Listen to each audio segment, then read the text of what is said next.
തൃശൂരിലെ പോലീസ് ഭരണസ്ഥിര കേന്ദ്രത്തിന് സമീപത്തു നിന്നും കവർച്ച നടത്തി രക്ഷപ്പെട്ട പ്രതി മാസങ്ങൾക്ക് ശേഷം പിടിയിൽ. തൃശൂർ നഗരത്തിലെ ഇരട്ടിച്ചിറങ്ങര ശിവക്ഷേത്രം, മാരിയമ്മൻ കോവിൽ എന്നിവിടങ്ങളിൽ മോഷണം നടത്തിയ അസം സ്വദേശി മഹേഷ് ഗോയലാണ് അറസ്റ്റിലായത്. തമിഴ്നാട് തിരുനെൽവേലിയിൽ നിന്ന് കസ്റ്റഡിയിലെടുത്ത പ്രതിയെ കോടതിയിൽ ഹാജരാക്കി റിമാൻഡ് ചെയ്തു.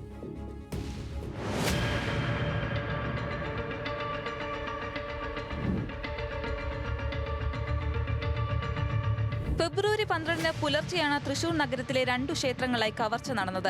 ക്ഷേത്രങ്ങളുടെ മതിൽ ചാടിക്കടന്ന് അകത്ത് കടന്ന മോഷ്ടാവ് ഭണ്ഡാരങ്ങൾ തകർത്ത് പണവുമായി രക്ഷപ്പെടുകയായിരുന്നു. പതിവ് മോഷണ കേസുകളുടെ ഗണത്തിൽ ക്ഷേത്രത്തിലെ കവർച്ച പെടുത്താമെങ്കിലും നഗരത്തിലെ പോലീസ് ഭരണസ്ഥിര കേന്ദ്രത്തിനും പോലീസ് സ്റ്റേഷനും തൊട്ടടുത്ത് മോഷണം നടന്നതാണ് സംഭവത്തിന്റെ ഗൗരവം വർദ്ധിപ്പിച്ചത്. പോലീസിനാകെ നാണക്കേടുണ്ടാക്കിയ മോഷണം നടന്ന് മാസങ്ങൾക്ക് ശേഷമാണ് പ്രതി വലയിലാകുന്നത്. CCTV ദൃശ്യങ്ങളും മൊബൈൽ നമ്പറുകളും കേന്ദ്രീകരിച്ച് നടന്ന അന്വേഷണത്തിൽ പ്രതി അസം ദിബ്രാഗർ സ്വദേശിയായ മഹേഷ് ഗോയലാണെന്ന് കണ്ടെത്തി. കേരളത്തിലെത്തി വിവിധ ക്ഷേത്രങ്ങളിലും ആരാധനാലയങ്ങളിലും മോഷണം നടത്തി രക്ഷപ്പെടുന്നതാണ് ഇയാളുടെ രീതിയെന്നും പോലീസ് തിരിച്ചറിഞ്ഞു.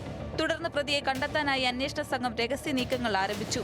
വിവിധ സംസ്ഥാനങ്ങളിലും ജില്ലകളിലും മാറി മാറി താമസിക്കുന്ന മഹേഷ് ഒടുവിൽ തമിഴ്നാട്ടിലെ തിരുനെൽവേലിയിൽ നിന്നാണ് വലയിലാകുന്നത്. തിരുനെൽവേലിയിലെ കാറ്റാടിപ്പാടത്തെ കുറ്റിക്കാട്ടിൽ ഒളിച്ചിരിക്കുന്നതിനിടയിലാണ് തൃശൂർ ഈസ്റ്റ് പോലീസ് പ്രതിയെ കസ്റ്റഡിയിലെടുക്കുന്നത്. 19 വയസ്സ് മാത്രം പ്രായമുള്ള മഹേഷിനെതിരെ കേരളത്തിൽ മാത്രം 32 കേസുകളുണ്ടെന്നും പോലീസ് പറയുന്നു.